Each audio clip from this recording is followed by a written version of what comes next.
El contenido presentado en este canal de YouTube, incluyendo los episodios del podcast La Casa del Revés, tiene fines únicamente informativos y de reflexión.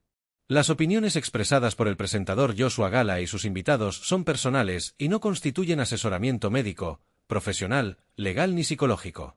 Para cuestiones relacionadas con la salud, enfermedades raras o cualquier asunto médico, consulte siempre a un profesional debidamente cualificado. El canal no se hace responsable de las decisiones que los espectadores o oyentes tomen basándose en la información proporcionada en los vídeos o podcast. La información aquí expuesta puede contener errores u omisiones y está sujeta a cambios sin previo aviso. El uso y la interpretación de todo el contenido es responsabilidad exclusiva del usuario.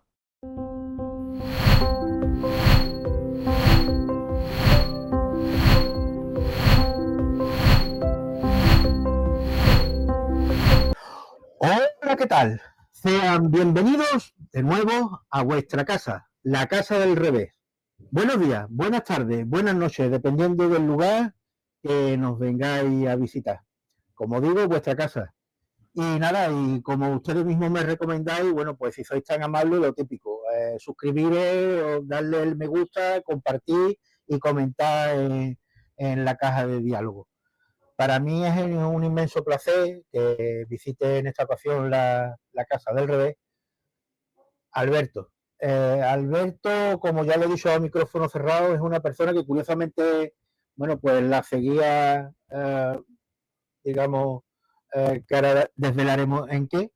Y luego en un aspecto de persona, en entrevistas que he tenido oportunidad de conocerle, pues ha sido cuando me he interesado todavía aún más por él y por su trayectoria y por su trabajo.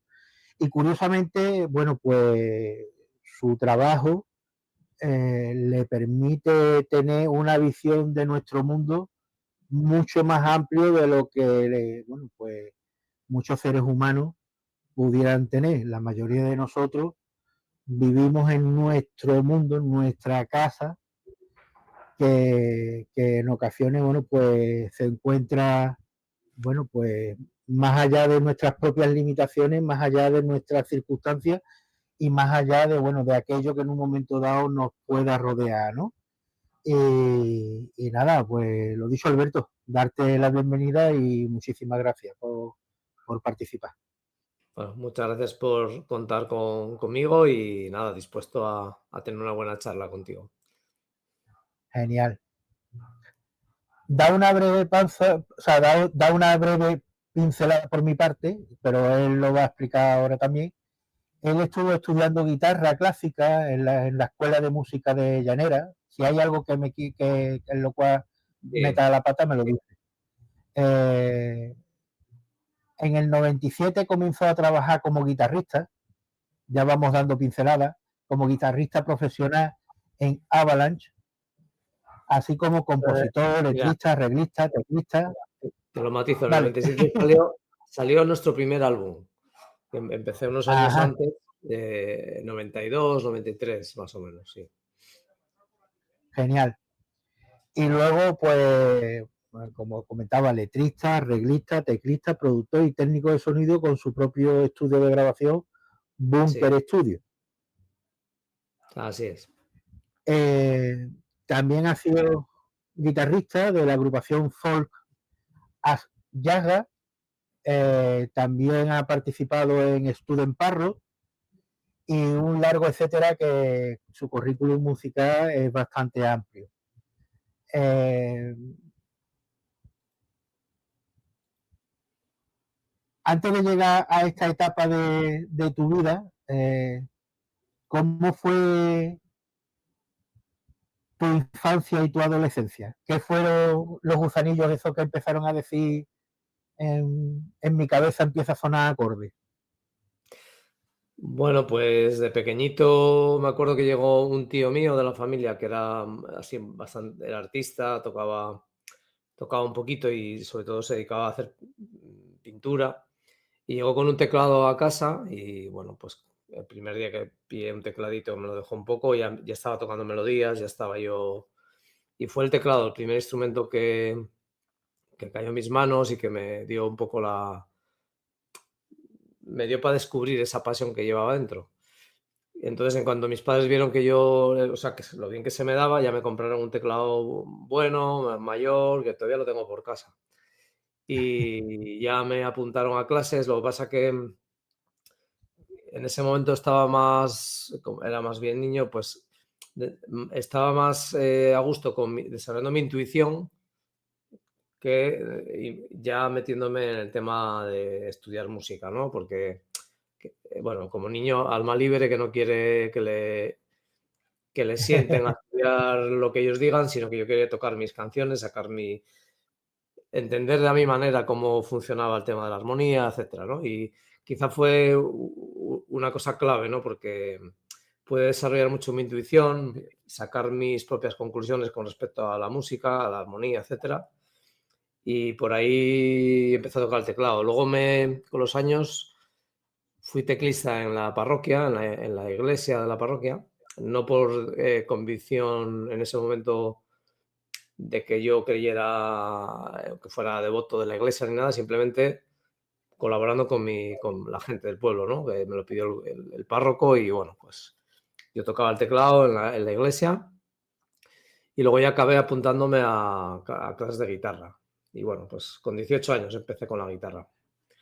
Y bueno, pues un poquito. Y con guitarra clásica, ¿no? Empecé con la guitarra clásica, estudié 3 años de clásica de conservatorio. Bueno, no era conservatorio, era la escuela de llanera, pero era, bueno, prácticamente había que estudiar mucho y ya meterse en serio, ¿no? Yo me empecé a tocar unas 8 horas diarias, me puse muy en serio con la guitarra y a la vez empecé también a estudiar ingeniería de minas en aquel momento, con esos 18 años. Pero un poco sin saber lo que quería, ¿no? No tenía claro a qué dedicarme y me metí en esa carrera. Me gustaba la ingeniería, las matemáticas, tal. Pero nada, llegué a tercero de carrera y lo dejé. Dejé la carrera por la música. Curiosa carrera, que en cierto modo también está muy vinculado con la música, porque las matemáticas en ambos lados, Sí, pues bueno, la matemática tiene la parte musical, sí, sí, pero luego la música es mucho más amplia. Tiene la parte del corazón, de la poesía, de la inspiración, ¿no? El mundo de las musas ya es un terreno nada mental, casi cuanto menos mente hay ahí, mejor. Y sí, el mundo musical es matemática pura y dura, claro. Sí, sí. en este sentido podríamos decir, y si estoy equivocado me lo dice, que si bien en un momento dado no tiene unas convicciones sobre una religión en concreto, si eres una persona bastante espiritual. Sí, sí, es una de mis pasiones, bueno, es mi razón de ser desde hace ya bastante tiempo. Un poco todos los pasos que he dado en la vida a partir de un momento dado han sido guiados por el corazón, por la espiritualidad. Sí, sí, me considero, bueno, no es una decisión, es algo que no puedes, en el momento que aparece no puedes darle la espalda, no sé si me explico, en cuanto lo ves, ya está ahí, ya no puedes dar marcha atrás, ¿no?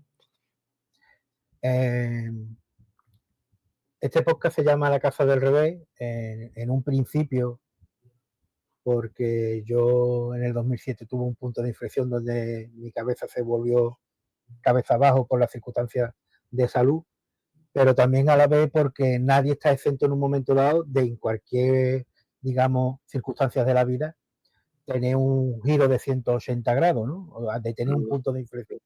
En este caso, ¿cuándo fue tu punto de inflexión en este momento, digamos, eh, porque la persona que es espiritual siempre desde que nace. Lo único que pasa es que llega un momento donde toma conciencia de ello y es cuando dice, aquí hay algo Sí, que, bueno, pues me está... ¿Cuál fue ese momento de inflexión tuyo? bueno, yo recuerdo de niño creer en Dios, ¿no? O sea, tener claro que había algo ahí, ¿no? Ya vamos, claro, luego describirlo es muy difícil, ¿no? Pero era esa presencia, ¿no? Luego enfadarme con él, tener ese como esa adolescencia casi en la que reniegas del padre, ¿no? De los padres, ¿no? Con la metáfora del adolescente, ¿no? Pero sí que tuve la fase, no porque yo fuera adolescente, porque probablemente me tocó con 20 y pico años o más, el enfadarme con Dios y, bueno, las injusticias y todo lo que pasa en el mundo y por qué permite eso, porque, bueno, pues renegar de él, ¿no? Decir, bueno, pues... y luego sí, aparecer en mi vida primero casi, no te podría decir en qué momento, ¿no? Pero era como decir, vale, reniego, pero en algún momento me tendré que enfrentar a esto, ¿no? Y resolverlo, ¿no? Porque no estaba en equilibrio, ¿no? Cuando estaba en ese momento, vamos a decir. Sentía que no era la respuesta el renegar, ¿no? Cuando hablo de Dios no hablo del Dios cristiano, ¿eh? Aunque también hay un misticismo o una liturgia que te puede resonar o no. Luego tienes otras maneras de reconocer a Dios, ¿no? O a esa espiritualidad, ese ser superior, ¿no? O lo que sea, como quieras llamarlo. A mí sí me gusta llamarlo Dios, pero no por darle connotaciones tan religiosas, ¿no? Vamos a decir. No el Dios con Por eso barba. claro, por eso he hecho yo la diferenciación entre religiosidad e Claro, espiritualidad. O sea, una persona exactamente. puede ser espiritual. Otra cosa son los valores cristianos, la moral cristiana, que podemos estar también entrar en eso, pero lo que es la existencia de un ser creador, manifestador, una energía, ¿no? ¿Qué palabra ponemos ahí? Bueno, cada uno la que quiera. Pero sí, sí reconozco esa presencia, ¿no? En mi vida, ¿no? Y sí, luego también es verdad que a partir del el 11 de septiembre, el atentado este que hubo con las Torres Gemelas, me volví también, vamos a decir para que se me entienda rápido, conspiranoico, vamos a decir, ¿no? Me empecé a desconfiar de todo lo que nos estaban contando, no me cuadraban las cosas y empecé a ser un alma o una mente muy demasiado crítica, seguramente, con todo lo que nos estaba contando la oficialidad. Y ahí fue cuando entré de lleno en la espiritualidad también. Ya entré en otro tipo de búsqueda más exhaustiva, ¿no? Sí, a partir de esa época ya.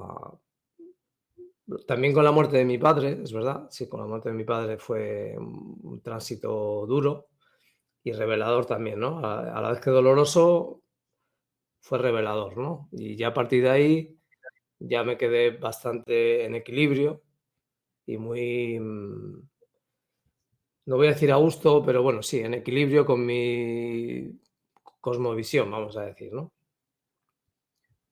Si no es mucho preguntar, ¿con qué edad se marchó tu padre? Mi padre tenía 57 cuando se fue. ¿Y tú tenías? Fue, perdón, ¿Y tú tenías? ahí tengo que hacer cálculos, ¿no? Pero sí, era unos 22 años más o menos. Wow, Tengo ahora 53.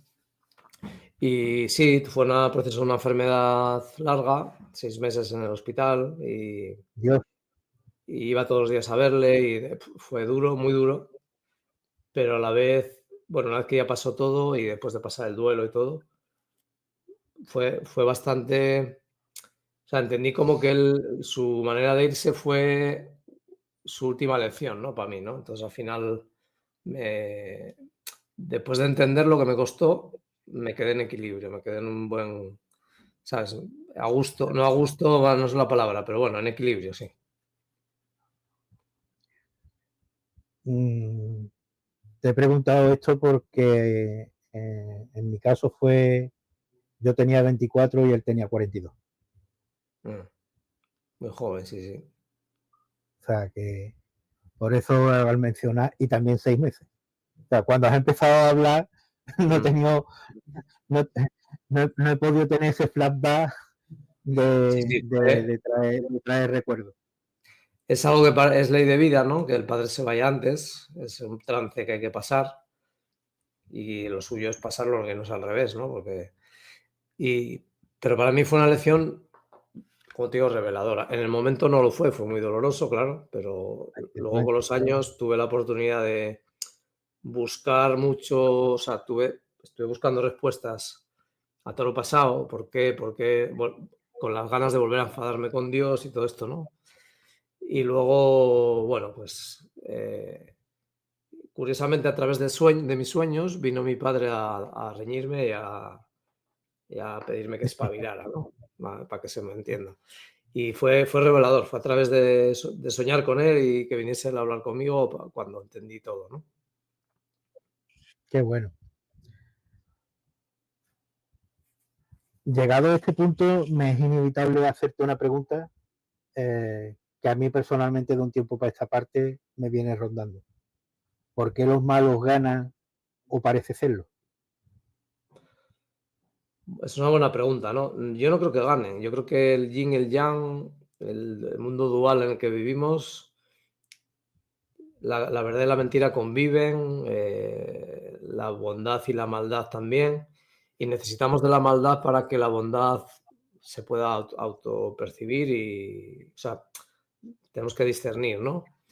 Y si todo fuera bueno, seguramente no tendría mucho sentido experimentarnos en este plano. O sea, tenemos el libre albedrío de expresarnos y experimentarnos a través de lo bueno y lo malo que nos ocurra para conocernos a nosotros mismos de alguna manera. Si todo lo que te ocurre es bueno, o sea, tú con la pierna derecha solamente no vas a poder caminar, necesitas la diestra y la siniestra, ¿no? Las dos, ¿no? Para avanzar, ¿no? En equilibrio. Entonces, bueno, eso a lo mejor no es la respuesta, ¿no? Pero sí para mí cobra sentido cuando lo ves así, ¿no? Pero ¿No no te creo que esté resulta ganando. curioso? Lo de que ganen los malos no es algo que yo me crea. No, Sí que no, es verdad ya, que ya, ya. Pero están sonando mucho. seguramente ahora estemos dando un paso con la izquierda, entonces parece que pues estamos en unos tiempos muy revueltos, pero de toda experiencia es nuestra decisión aprender de ella, ¿no? O no, simplemente lamentarnos, ¿no? Como bien has comentado, el yin y el yang tiene que mantener su propio equilibrio, porque, bueno, en ocasiones una lección que cuesta mucho aprender, sobre todo aquí en España, que en otros países se toma de forma muy, muy natural, es que de los errores debemos de aprender, Sí. pero en los tiempos convulsos en los que nos encontramos, da la percepción de que la maldad es lo que más está sonando. Sí, a ver, la tecnología que se ha apoderado un poco de la conciencia humana, ¿no? Del humano. Tecnología, pues ya sabes a qué me refiero. A las redes sociales lo primero, pero luego hay, bueno, hasta la IA que está entrando ahora, ¿no? Es un amplificador de conciencia, es decir, si eres, para que se me entienda con perdón, gilipollas, con la tecnología te va a hacer más gilipollas. Y igual que el dinero, si eres gilipollas y tienes dinero, vas a ser mucho más gilipollas, ¿no? Si eres buena persona y tienes dinero, vas a poder hacer buenas cosas, ¿no? Entonces la tecnología es un amplificador de conciencias, ¿no? Es como un repetidor de señal ahí que ¡boom! ¿Qué pasa? Que sí que es verdad que se nos está yendo de las manos, las peores pasiones del ser humano afloran, ¿no? A través de ella, pero también aparecen cosas buenas, ¿no? Y bueno, pues yo creo que en ese mar de, como tú dices ahora, parece que las cosas malas afloran, pero yo creo que hay una canción mía que se llama La flor en el hielo, que un poco describe esto, es decir, entre tanta... entre tantas cosas malas, o bueno, el hielo representaría eso, ¿no? La parte inerte, ¿no? Aflora la flor, ¿no? Y claro, la hace ser todavía más valiosa, ¿no? Hay una canción vuestra que creo que era, puede ser Los poetas han muerto. Sí. Ujú. Da también título a un disco, sí, a todo un disco, sí. Sí, ¿Sigues lo puedo. pensando que han muerto los poetas? No, no han muerto, pero es una manera de describir cómo la sociedad. Y mira que este disco, si no recuerdo mal, 2003 creo que salió. Ya de aquella, bueno, hoy en día te cobraría más sentido todavía, ¿no? Es decir, todo lo Por que eso lo he hable. sacado a colación. Perdón. Que digo que por eso lo he sacado a colación, porque en Sí, la misma la conversación poesía, citaba. si antes hablabas de la música y la matemática y la mente, ¿no? Y el ser humano, yo para mí la mente sería como si fuéramos un barco. El barco sería el cuerpo, el barco físico. El timonel sería la mente. Sería el tío que lleva el timón, pero no tiene ni puta idea de dónde hay que ir, solamente que no se hunda el barco. Y el capitán sería el corazón, ¿no? Y el corazón hace referencia a los poetas, la poesía hace referencia de mi manera, de mi historia, ¿no? Que cuento, a ese corazón. Y de ahí viene todo la conexión con Dios o con eso superior, yo la interpreto a través del corazón, ¿no? Entonces, si el corazón no está guiando el barco, el capitán, el barco va a la deriva total, ¿no? Y la deriva significa estar a merced de las aguas, los vientos, las tormentas, totalmente caótico, ¿no? Yo para mí es un poco lo que le está ocurriendo a la sociedad, ¿no? En el sentido, si los poetas estaban muertos o están a punto de estar agonizando, la sociedad está en caos y a la deriva, ¿no? Un poco esa es la metáfora, ¿no? Me resulta curioso que las letras de Avalanche podían tomarse en un momento dado como premonitorias, ¿no? En su momento tuvo mucho alcance y bastante auge El Ángel Caído. Sí, Si lo traemos a hoy, sí, el ángel caído es bueno, quizás describe ese momento en el que yo estaba enfadado con Dios porque es una crítica, ¿no? Al Dios cristiano, vamos a decir.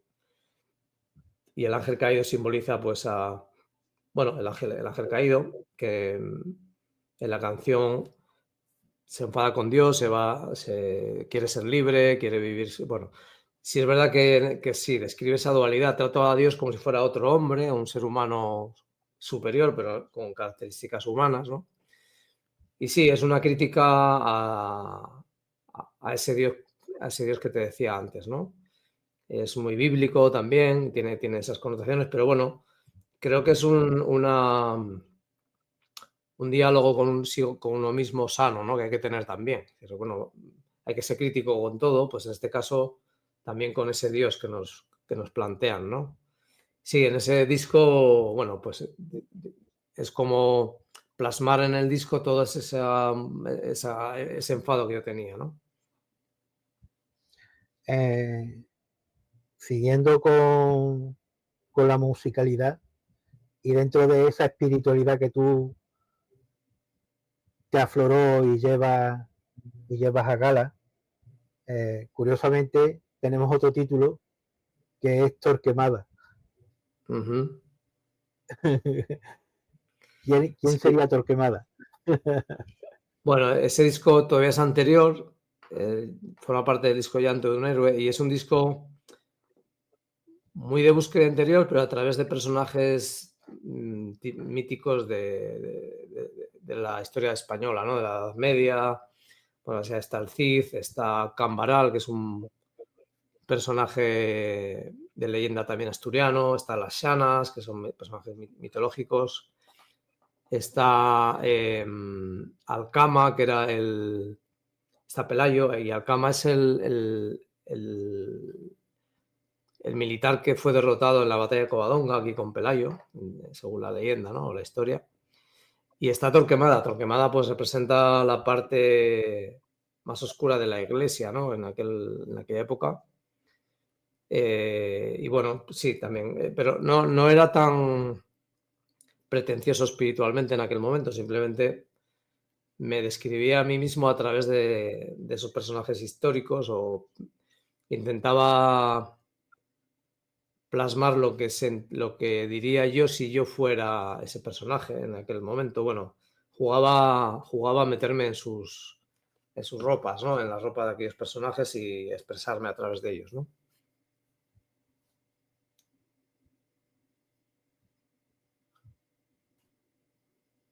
El llanto de un héroe. ¿Quién es el que llora? Sí, el héroe, ¿no? Sobre todo el héroe que se tiene que enfrentar a, bueno, el viaje del héroe, ¿no? De hecho, antes decías lo de darle un giro de 180 grados. Hay gente que dice, no, un giro de 360. Y dices, no, eso no es un giro. Vuelves a quedar como estabas, ¿no? Pero el viaje del héroe cobra sentido los 360. ¿Por qué? Porque no eres el mismo cuando llegas al mismo punto. Es decir, haces un recorrido, el viaje del héroe, ¿no? Que tiene que ir a enfrentarse a, yo qué sé, al dragón de la cueva y tal. Tiene que hacer el viaje, enfrentarse a sí mismo, a sus sombras, tal, y luego volver al punto de partida, ¿no? Y el llanto de Noé un poco simboliza ese viaje, ¿no? Bueno, el mayor ejemplo es, por ejemplo, El Señor de los Anillos. Frodo sale de la aldea, vive toda esa aventura y al final vuelve a la misma aldea, parece que nada ha cambiado, pero sí, algo ha cambiado, él no es el mismo, ¿no? Toda esa aventura del héroe le ha transformado, ¿no? De alguna manera, aunque vuelva a estar en la aldea con sus amigos, todo parece que sigue igual, ¿no? Y esa transformación del héroe después del viaje, pues deja algo por el camino y una de esas cosas es el llanto, ¿no? El lamento de todo lo que ha tenido que vivir, ¿no?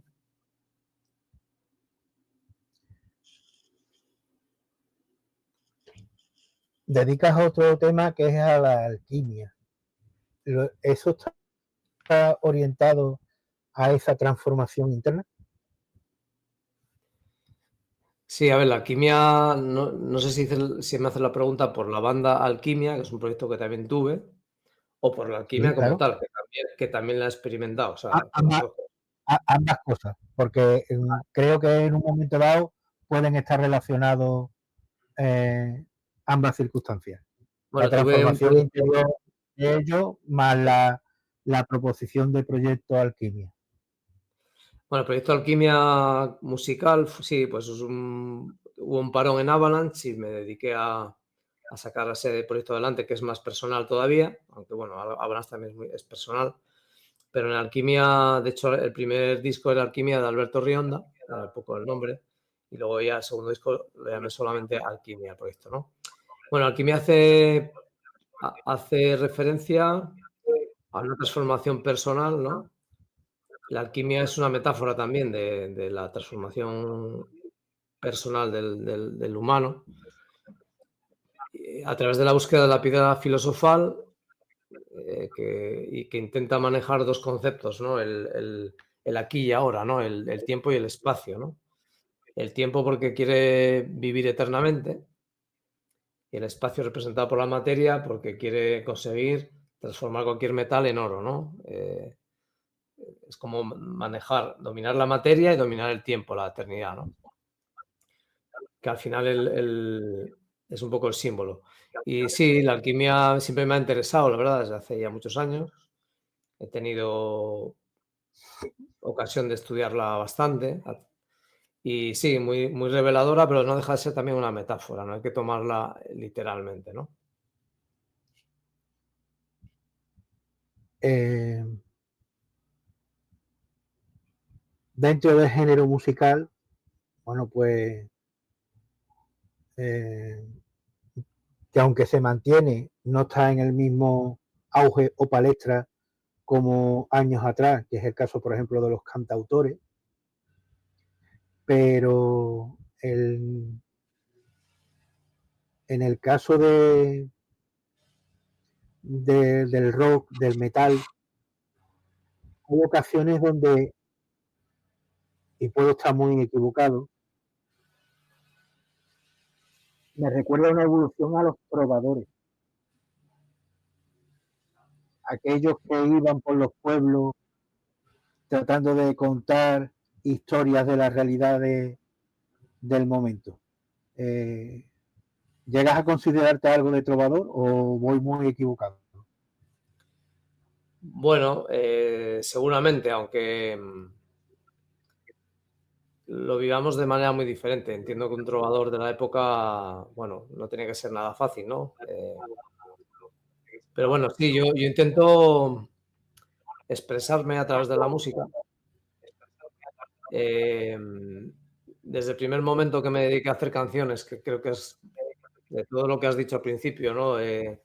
Productor, guitarrista, teclista, con lo que más me identifico es con lo de compositor, ¿no? Creador de canciones, ¿no?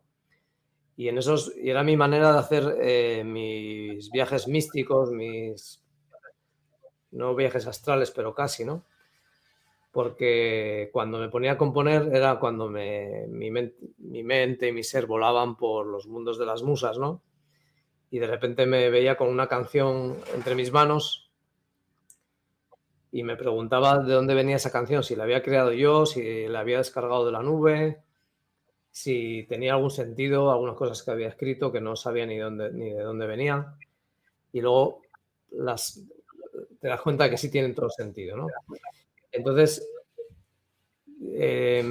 a partir de un momento dado me di cuenta de que era uno de mis proyectos de vida, ¿no? El ser trovador, el llevar esas ideas, esas poesías, que entendía que cada letra y cada canción pues era un código, o sea, un mensaje en código simbólico para que cada persona lo llevara a su vida y a su momento vital. No era un mensaje concreto, sino un mensaje abierto a que cada persona lo pudiera desencriptar y llevarlo a su propia vida, ¿no? A su propio momento, ¿no? Y de esa manera sí que me siento un trovador, claro, sí. Recordad de que la información que me facilita Alberto en la descripción lo dejaré para que, y parte de, bueno, pues acceso a la discografía que ellos tienen y demás. Pero si me lo permite, voy a volver otra vez a los poetas muertos. Los poetas muertos en el 2003 podríamos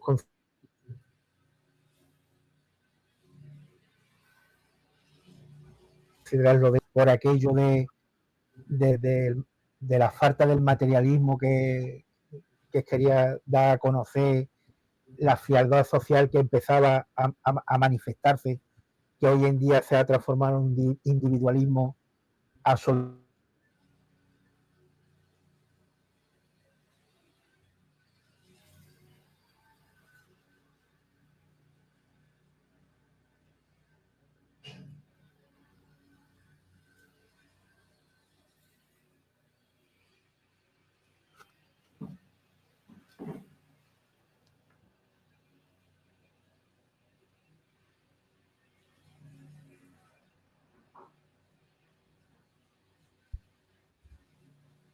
Hola, ¿qué tal? Hola, se ha cortado, se ha Que se va a cortado. caer. Sí, Se ha cortado. Retomo la pregunta. venga.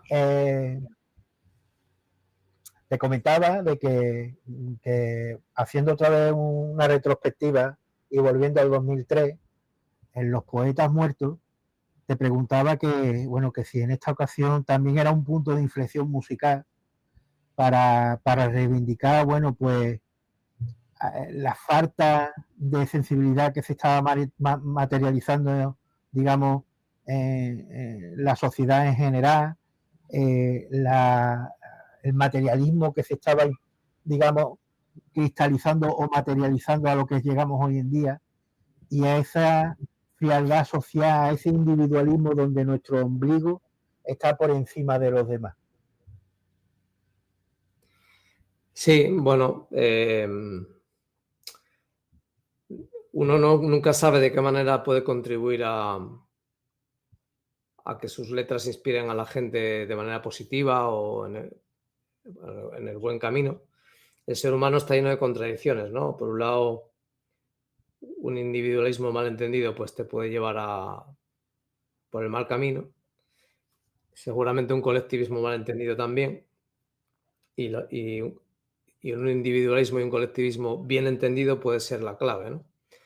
Entonces, pero bueno, quizá no sea nuestra función decirle a la gente cómo tiene que vivir o cuál es la respuesta, pero sí inspirarles a intentar buscar siempre lo correcto, ¿no? Lo que es lo... De hecho, hay palabras como que por desgracia no se oye mucho hoy en día, como es pues precisamente eso, la palabra, el honor, la amistad, la lealtad, el amor, eh, la defensa del débil. Son conceptos que han perdido totalmente. Yo, bueno, hace muchísimo que no los escuchamos, ¿no? Sobre todo si nos vamos a la política, por ejemplo, que tampoco estamos en buenos momentos, pues son palabras que no se oyen nunca a nadie, ¿no?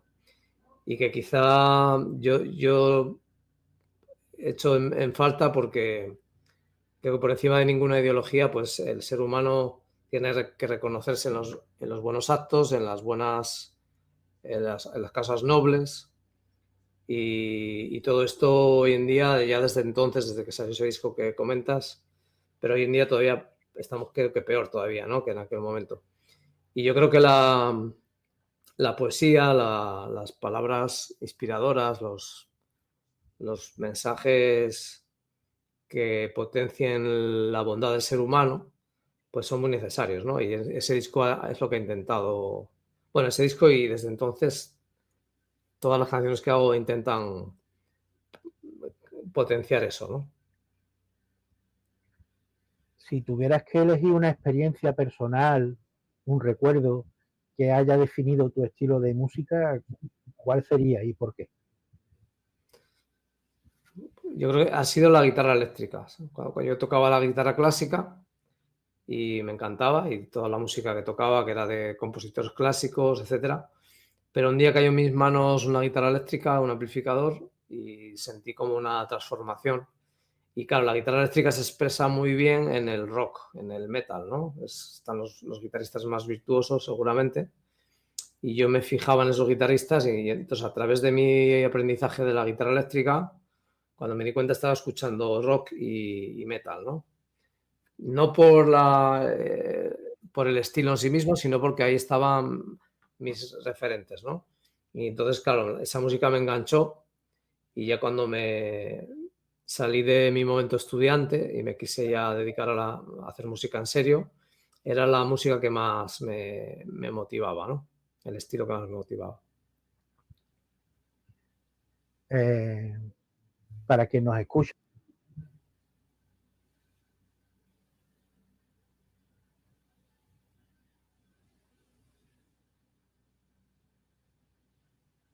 He dejado de escucharte, no te escucho.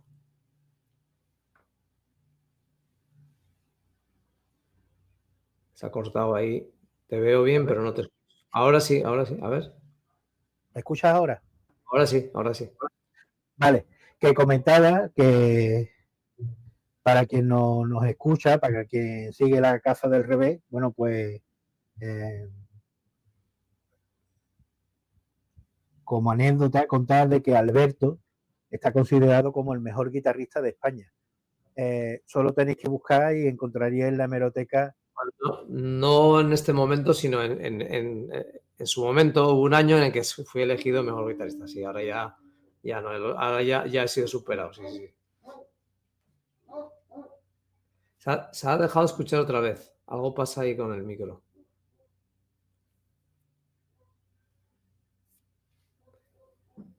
Ya no te escucho de nuevo. Hola, ¿qué tal? Ahora sí, ahora sí. A ver. Vale, perfecto. Ahí. Vale. Bien, pues estábamos comentando esa anécdota de que estabas considerado el mejor guitarrista de España. Alberto, el que ha sido mejor guitarrista de España lo es siempre ya. Es verdad de que saldrá gente nueva, Fabia nueva, pero eso queda ahí, y el que quiera, pues, a pesar de que lo deje en la descripción, pero bueno, el que quiera, como curiosidad, que busque en la hemeroteca, ¿no?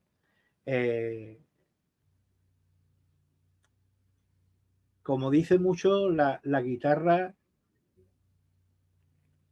se le hace hablar. Y si tus composiciones fueran idiomas, ¿cómo crees que podrían sonar o qué emociones podrían transmitir a alguien que nunca ha escuchado el metal o el rock? No, supongo que cada persona lo vivirá a su manera. Habrá gente que el metal le suene a ruido, como lo que sea, ¿no? Yo lo que intento transmitir es lo que te digo, es tocar el corazón de la gente, intentar inspirarles en su vida y que las canciones, bueno, les cuenten historias relativas a su parte trascendente y como consecuencia de eso, porque yo sí creo que de lo sutil se genera lo denso, entonces desde la parte trascendente puedes entender tu vida material y mental de otra manera, ¿no? Y darle sentido a todo lo que te ocurra, incluso a lo malo, y aprender o inspirarte con ello, ¿no? Yo un poco sería demasiado pretencioso seguramente, pero ese sería mi objetivo, ¿no? En esa evolución musical entre la llama eterna y el dilema de los dioses, ¿qué lección o lecciones cree que son importantes dentro de la música y qué es lo que te han permitido aprender y poder transmitir?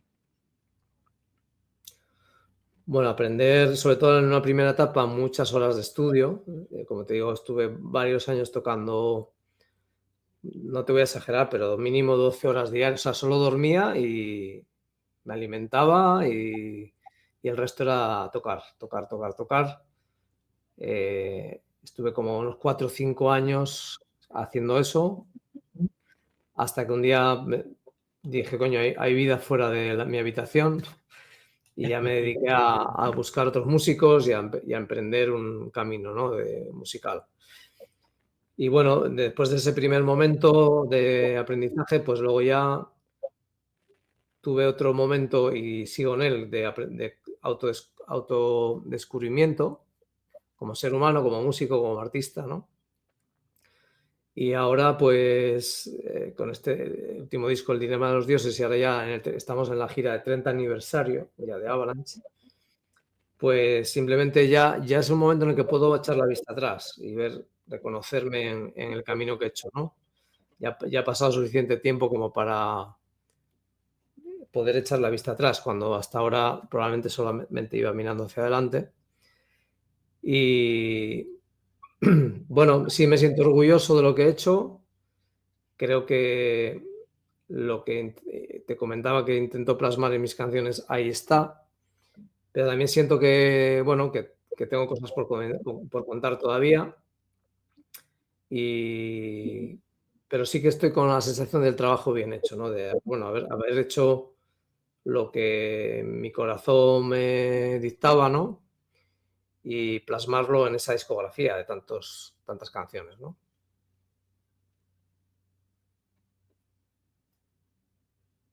Cuando éramos jóvenes y escuchábamos rock, cuando escuchábamos heavy, cuando escuchábamos metal, nuestros padres nos decían que es lo que estábamos escuchando, ¿no? Viniendo de música y ritmos más melódicos o líricos, ¿no? En la actualidad, bueno, pues hay otros estilos musicales que aquellos que son padres pues le dicen a sus hijos que no entienden la música que funciona. Más allá de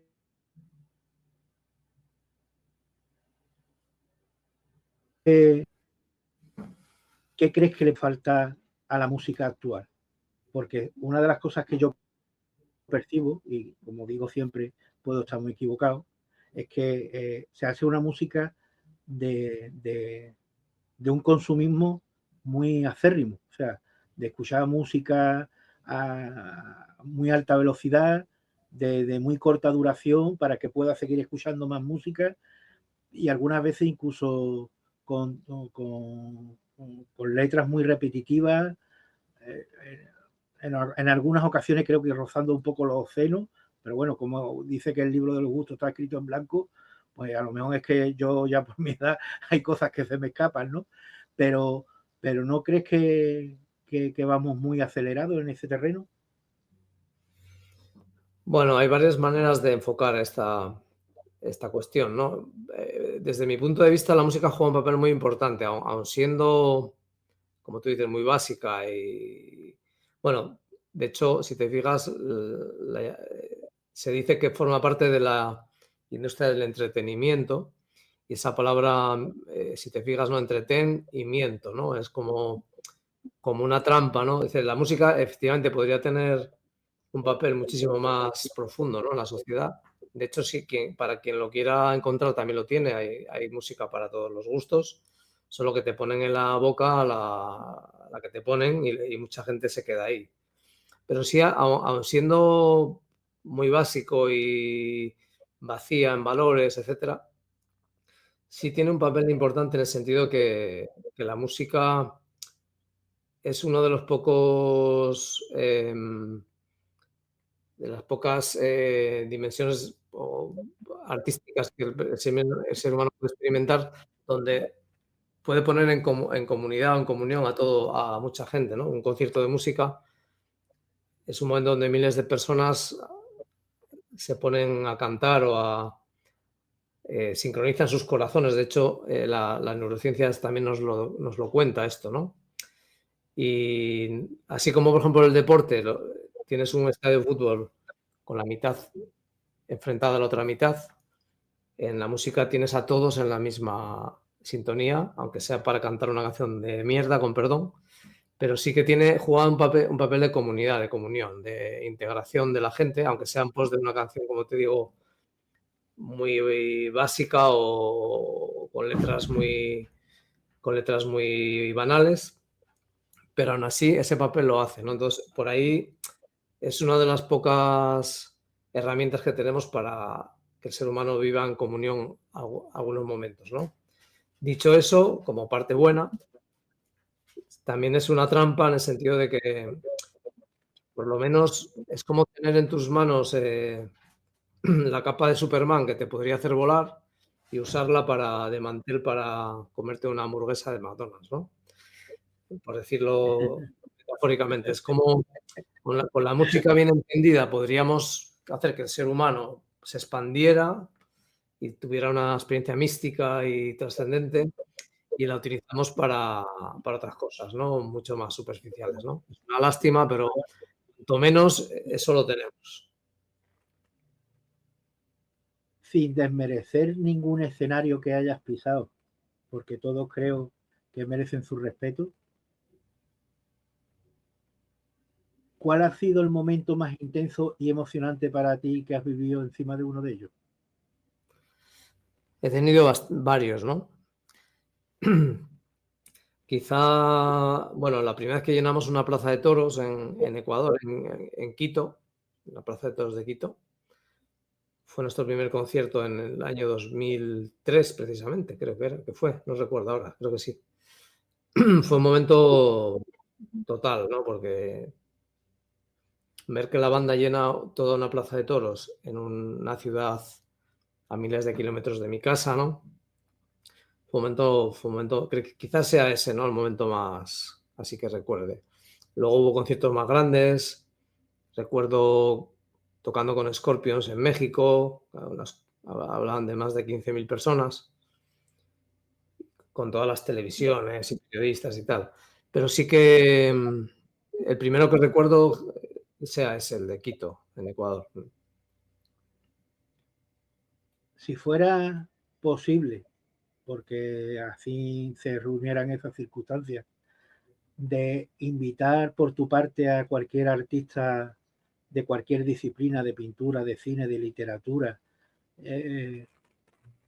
a colaborar con un disco de Avalanche, ¿cuál podría ser en un momento dado candidato?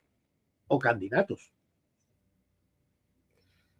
Bueno, puestos a pedir, me encantaría que colaborara Freddie Mercury en alguno de mis discos. Habría que resucitarlo, ¿no? Quién sabe, lo mismo se da la oportunidad y bueno, gracias a la tecnología te permitieran poder estar al lado de, ¿no? Como se han dado circunstancias y algunos conciertos parecidos.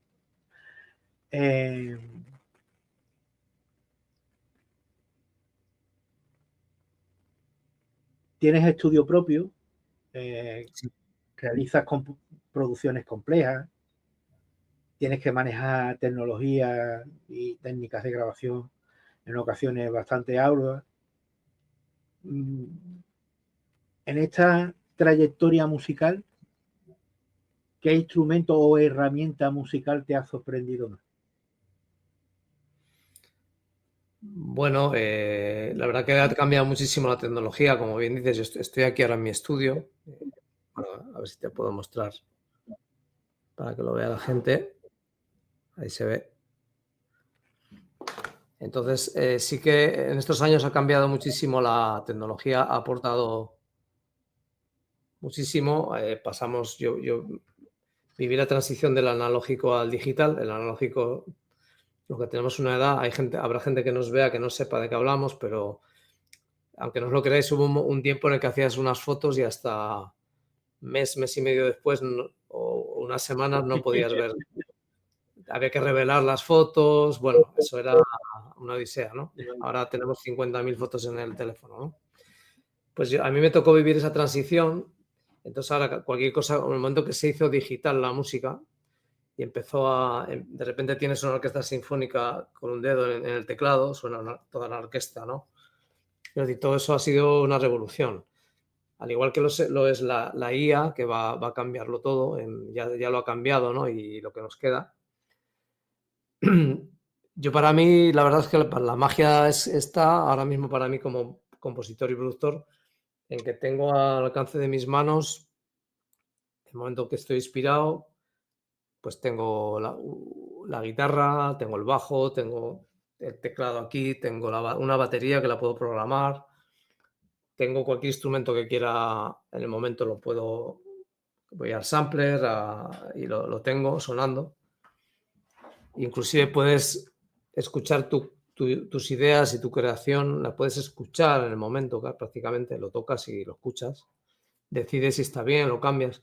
Tener en cuenta que antiguamente, por ejemplo, Beethoven o cualquier músico tenía que escribirle una partitura, imaginarse cómo sonaría, ir luego con todas las partituras de todos los instrumentos de la orquesta sinfónica, llevarlas al ensayo y escuchar cómo sonaba su creación meses después, sin ensayo-error, ¿no? Es decir, yo si algo no me gusta, al momento lo cambio, lo escucho y digo, esto no suena bien. Pero imagínate a alguien que no podía hacer eso hasta escucharlo meses después. Y imagínate decir, ay, no, eso lo quiero cambiar, le voy a cambiar la línea al violinista. El violinista diría, oye, tío, me has cambiado esto, ahora lo tengo que ensayar, ¿no? Quiero decir, lo complejo que era antiguamente y las obras de arte que hacían, ¿no? Que quedaron para la posteridad, ¿no? Nosotros tenemos unas herramientas que no hubiéramos soñado, ¿no? Por ejemplo, cuando yo empecé en el año 94, 95, era impensable, ¿no? Tener todas estas herramientas. Entonces, cualquiera de ellas me maravilla porque yo he vivido el analógico, ¿no? Para algunos dicen que el metal es un refugio, un momento de inspiración, un momento de desconexión o de catarsis. Para otros dicen que es una forma de protesta. Para otros simplemente dicen que es ruido. En tu caso, ¿qué papel cree que puede, a fecha de hoy y en los tiempos tan convulsos que tenemos, qué papel puede jugar el rock y el metal? Yo creo que tiene un poco de todo, es decir, es lo que has dicho, o sea, has dicho varias cosas, que si es ruido, que si es una forma de protesta, que es todo eso y a la vez nada de eso, ¿no? Porque es muy importante lo que quiera transmitir el emisor, o sea, yo en mi caso ya te he dicho que lo que quiero transmitir, quiero inspirar al ser humano a encontrar un camino trascendente, sacar lo bueno, la bondad que lleve dentro y que sepa discernir entre las sombras y la luz y que elija el camino de la luz.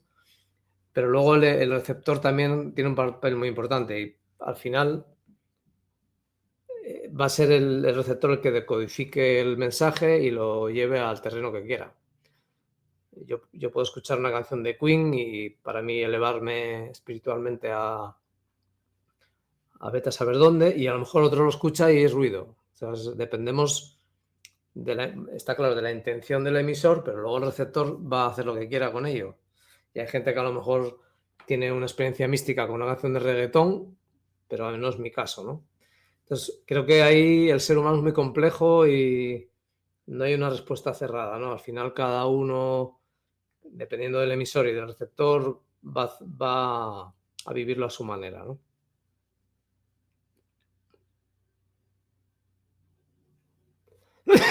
Si pusiéramos la discografía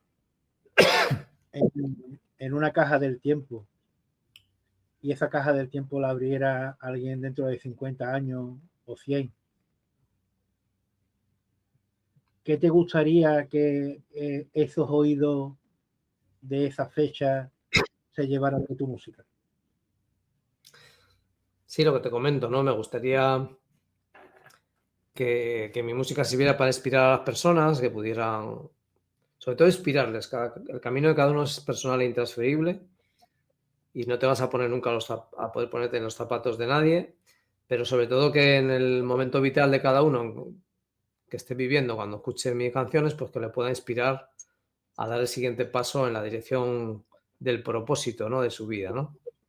Y dentro de 50 años ya me siento como que alguien ve los dibujos de las cuevas de Altamira, ¿sabes? Que es decir, dentro de 50 años a saber dónde está el ser humano, qué tipo de tecnología tendrán y si estarán viendo conciertos en 3D metidos en una, yo qué sé, no lo sé. Pero claro, a lo mejor en ese momento escuchan un disco de Avalanche y dicen, coño, un dibujo en una cueva como si fuera algo prehistórico, ¿no? Supongo que algo así será.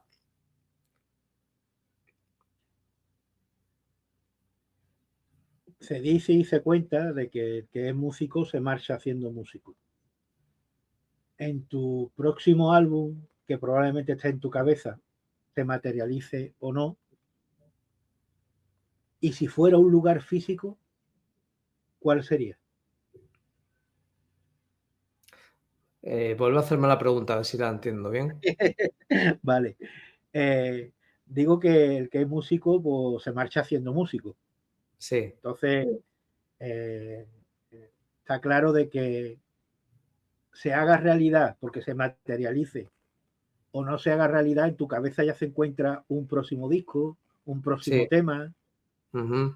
Si eso lo trasladáramos a un lugar físico de una ciudad, un paraje o algo que te inspirara, Pues, ¿cuál podría ser? sí, sería aquí donde me ves, que es donde creo, donde hago mis búsquedas y me piro, o sea, aquí físicamente, pero luego mental y espiritualmente me voy a no sé a dónde y cuando termino vuelvo aquí, ¿no? Pues para mí sería este lugar, ¿no? Estoy aquí en una... Esto que veis es un hórreo antiguo, estoy en Asturias, tiene más de 400 años de antigüedad, este lugar. Y estas piedras, esta madera que lleva quitando tiempo, pues la verdad que es para mí un referente, es mi lugar, ¿no? Y ese sería el lugar que describiría. Qué bueno, qué bueno. Que no es poco, porque 400 años, si las piedras hablaran, Sí, esto es maravilloso. si las piedras hablaran. En algún momento, como es habitual, bueno, pues entre tanta creación que has hecho, bueno, pues te has visto por necesidad o porque no te convencía en el momento de descartar obras. Pero de esas obras descartadas, ¿habría alguna hoy que te gustaría recuperar y terminar y poderla plasmar? Pues no has dado el caso, te voy a explicar por qué. Porque cuando yo tengo, o sea, a ver, musicalmente hablando hay muchas ideas que tengo grabadas, pero no son canciones, son ideas, que es como una especie de librería de recursos que tengo, ¿no? Musicales, vamos a decir. En el momento que yo decido hacer una canción con alguna de esas ideas, ya es porque para mí merece tanto la pena esa canción que no la voy a hacer para luego no sacarla. Es decir, hacer esa canción me lleva tanto tiempo, esfuerzo y dedicación, que ya es porque esa canción va a acabar siendo una canción con todas las letras, ¿no? Entonces, con ese método de trabajo que tengo, nunca queda ninguna canción descartada. Siempre que la hago es porque es como decir, voy a decidirme a escribir un libro. Ya cuando lo tienes escrito es porque en todo el proceso te has dado cuenta que merecía la pena el trabajo, ¿no? Entonces, tener libros escritos para luego no sacarlos no es el caso. Es decir, no tengo canciones hechas que hayan quedado fuera porque entonces, si fuera así, no las haría. No sé si me estoy explicando. Ujú. Yo creo que sí, que se te ha podido entender.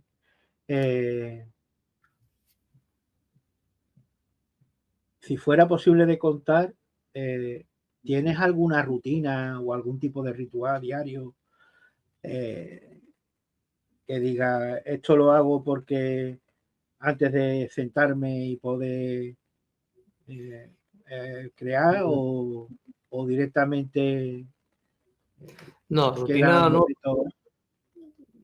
Rutina no, sí es verdad que tengo una vida sencilla, vivo en el campo, mi día a día es bastante tranquilo, ese sería mi ritual, ¿no? El tener mi vida en familia tranquilo, el campo, el pasar hay bosques por aquí, estoy en una colina aquí en el campo asturiano, vamos a decir.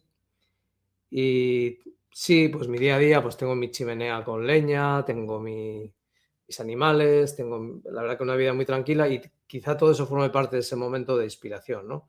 Sí es verdad que he aprendido con el tiempo, sin tener un ritual definido, a saber cuándo me llega el momento de crear, ¿no? Pues eso sí lo he reconocido. Antiguamente no lo tenía, estaba siempre persiguiendo al animal. Si la inspiración fuera un animal salvaje, pues yo lo perseguía. Entonces, como metáfora, el animal se escapa, ¿no? Porque tú vas detrás y quieres atraparlo. Y me he dado cuenta de cuando, imagínate que fuera un caballo salvaje que quieres atrapar, pues nunca lo vas a coger porque corre más que tú. Se escapa. Cuando te ve ansioso, se escapa. Pero si pasas de él y te sientas a contemplar el paisaje, de repente miras así de lado y tienes al caballo a tu lado olisfeándote, ¿no? Entonces la inspiración es algo parecido. Entonces, cuando no la persigues, aparece. Y yo he aprendido a reconocer cuando aparece y entonces en ese momento me vengo aquí y me pongo a crear, ¿no? Dame, aunque uno creo que sé la respuesta de qué puede ser, y retomando un poco la pregunta anterior, si hubiera la posibilidad de hacer alguna creación, eh, escritor, artista, actor, que no estuviera con nosotros, o músico incluso, ¿quién sería? Y de los que están en la actualidad coetanos con nosotros que están vivos, ¿quién pudiera ser? Bueno, ya te he nombrado antes a Freddie Mercury, ¿no? Para mí es un referente y tanto como artista, músico, cantante, pianista, performance, o sea, para mí es un referente y me quedaría con él, ¿no?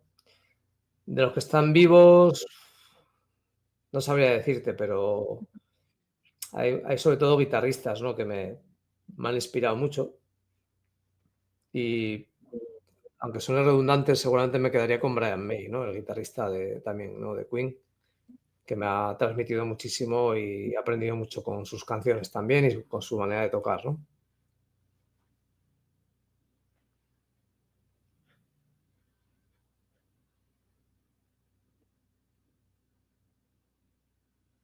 Hubo un tiempo donde se empezó a hablar del tema, se fue cristalizando con el tiempo y en la actualidad aparece muy acertadamente en muy pocos sitios. En los hospitales se está introduciendo la música, principalmente bueno, para donde más avances se han visto en el padecimiento del Alzheimer, pero en general, digamos que para todos aquellos que tengan cualquier tipo de afección. si en tu mano estuviera, ¿cómo trasladaría la música a la medicina? Sí, seguramente haya mucho que descubrir, ¿no? En ese campo. Está claro que la música y la vibración armónica y coherente y en en ciertas frecuencias, ¿no? Pues tiene un efecto positivo y mágico casi en los, ya no voy a decir en el ser humano, en los seres vivos, ¿no? Se sabe incluso que poniéndole música o con ciertas frecuencias a las plantas, por ejemplo, ¿no? Pues crecen y se desarrolla muchísimo más. Eso hay muchísimos ejemplos, ¿no? Incluso se dice que la música amasa a las fieras, ¿no? También se decía, ¿no? Y antiguamente incluso los pitagóricos y la gente, nuestros ancestros sabían mucho de esto, incluso se dice que Pitágoras curaba a las personas con la música de las esferas, que decían, ¿no? Ahora, tampoco te sabría decir cómo aplicarlo para el tema de los enfermos, etcétera, pero sí que parece que toda la música, habrás oído hablar de la frecuencia 432 hercios y todo esto. Hay un vídeo que os invito a ver de Bobby McFerrin haciendo cantar a la audiencia la escala pentatónica. Y lo podéis buscar, ponéis Bobby McFerrin, Pentatonic Scale y tal, y lo vais a ver. Vais a ver cómo la audiencia canta la escala pentatónica, son estudiantes de neurociencia, no son músicos, que cantan la escala pentatónica todos a la vez, sin que nadie se la cante antes, o sea, sin saber de música, ellos la cantaban guiados por él, ¿no? O sea, quiero decir que la música, la vibración, antes decía que une corazones, ¿no? No sé, recuerdo si lo dije cuando hablábamos de cuando la música y esos miles de personas siguiendo una canción. Se ha demostrado que sincroniza la frecuencia cardíaca, se dice, ¿no? Que tiende a, igual que cuando las mujeres viven juntas, el periodo acaba, les acaba llegando a la vez, se acaban sincronizando, ¿no? Pues dicen que la frecuencia cardíaca también se sincroniza Entonces, está claro que la frecuencia y la música es frecuencia, ¿no? Bueno, todo es vibración, ¿no? Al final. Puede tener un efecto muy beneficioso en la salud. De hecho, el efecto placebo, que ya conoceréis también es un efecto al final, es una sugestión en principio, pero que tiene un efecto beneficioso en el ser humano. Entonces, todo eso tiene mucho desarrollo, pero no se le está dando nada, prácticamente ninguna atención. Y yo creo que sería muy importante que los científicos están a otras cosas, ¿no? Pero si se metieran por ahí, seguramente podrían tener una buena herramienta para curar o para ayudar a que la gente se recuperara la salud, ¿no? Se comenta de que, bueno, pues que en el caso de la música hay un alto grado de creatividad y también un alto grado de disciplina. ¿En qué porcentaje te encuentras tú? ¿Cuánto más hay de creatividad o cuánto más hay de disciplina entre ellos? Bueno, había una frase creo que era de Franz Zappa, que decía que tienes que aprenderlo todo para luego olvidarlo, ¿no? Como músico. Entonces, si en mi primera etapa era disciplina y técnica, como te digo, 12 horas al día, estuve 5 años o más, y luego ya fui dejando esa parte tan técnica para centrarme en la creatividad y en la inspiración. Ahora soy, creo yo, un 80% intento serlo, inspiración y creatividad y un 20% de técnica ahora mismo, ¿eh? Al principio seguramente era al revés.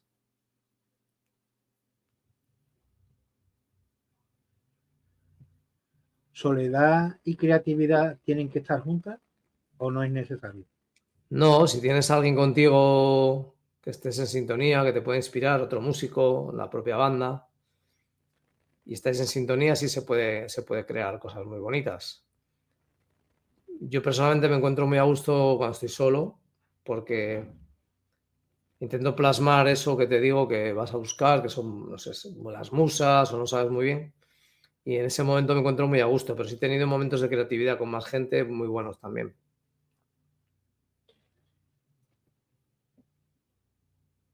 Como dijo aquel, yo vengo a hablar de mi libro. En este caso, venimos a hablar también de ese aniversario tuyo, ¿no? Cuéntanos, cumplimos años, qué es lo que hay previsto, dónde podemos verte. Estamos en mitad de nuestra gira 30 aniversario, hemos sacado un disco conmemorativo, un disco doble con regrabaciones de temas clásicos de la banda. Estamos ahora, como te digo, en plena gira. Estamos acabando una serie de conciertos ahora en verano aquí en España. Nos quedan algunos hasta diciembre aquí en España, luego en diciembre nos vamos a Latinoamérica. Si no recuerdo mal, estaremos en varios países, en enero también, en México, Colombia, El Salvador, Chile, bueno, tenemos varios, se irán anunciando más. Y bueno, pues tenemos todavía unos cuantos meses de gira 30 aniversario, ¿no? Conmemorando esos 30 años de carrera, ¿no? Genial, como he comentado, en la caja de descripción dejaremos la información para aquellos que estén interesados en asistir y demás y adquirir la discografía de Avalon. Para ir finalizando, más allá de la música, ¿cómo te gustaría ser recordado? Bueno, sí, quizá no habría un más allá de la música, ¿no? Se me recordará por mis canciones, por ese legado que ha quedado ahí. Y tampoco es algo que me obsesione mucho, ¿no? Es decir, tarde o temprano todos vamos a irnos y en 2, 3, 4 generaciones probablemente ya nadie nos recuerde. Pero bueno, si puedo contribuir a dejar ahí ese pequeño legado y inspirar a alguien dentro de, yo qué sé, de 500 años que descubran ahí el dibujo en las cuevas de Altamira, pues que sirva de inspiración para alguien, pues ya perfecto, ¿no? Para las nuevas generaciones, dependiendo del estilo musical que ellos deseen y tengan dudas, ¿qué sugerencia le podrías dar para que dieran ese paso de incertidumbre? ¿El paso para ser músicos, te refieres? O... Claro, darte cuenta de que tenemos nuevas generaciones, da igual el estilo musical que quiera, pero que en los tiempos tan convulsos que tenemos, bueno, pues surgen muchísimas incertidumbres Sí, tanto por edad, por formación, o sea, por un montón de cosas. ¿Qué sugerencia le podrías dar para que diera ese paso de decir, tira para adelante?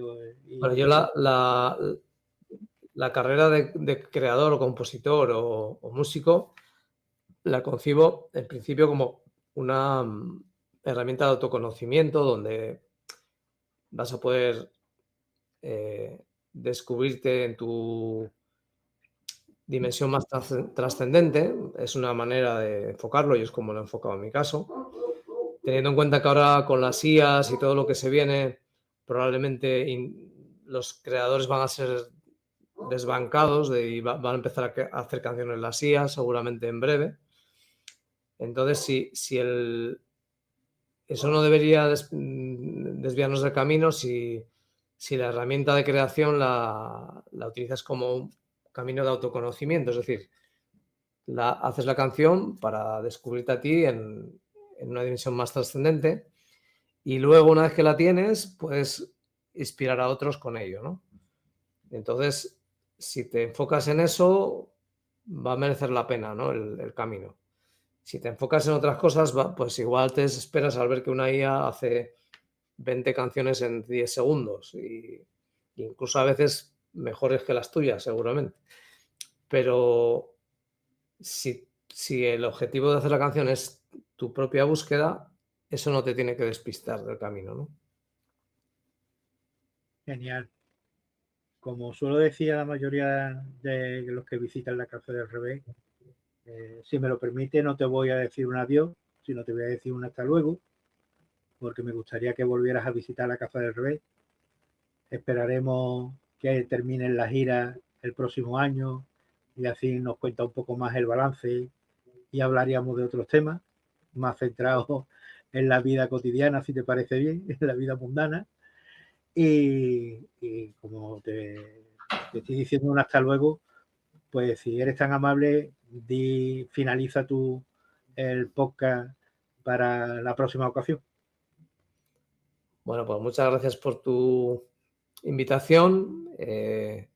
Espero que os haya entretenido y os haya servido, os haya inspirado en algo, lo que hemos hablado, y nos vemos en la próxima. Muchísimas gracias, Alberto. Hasta la próxima. Gracias a ti. Hasta luego.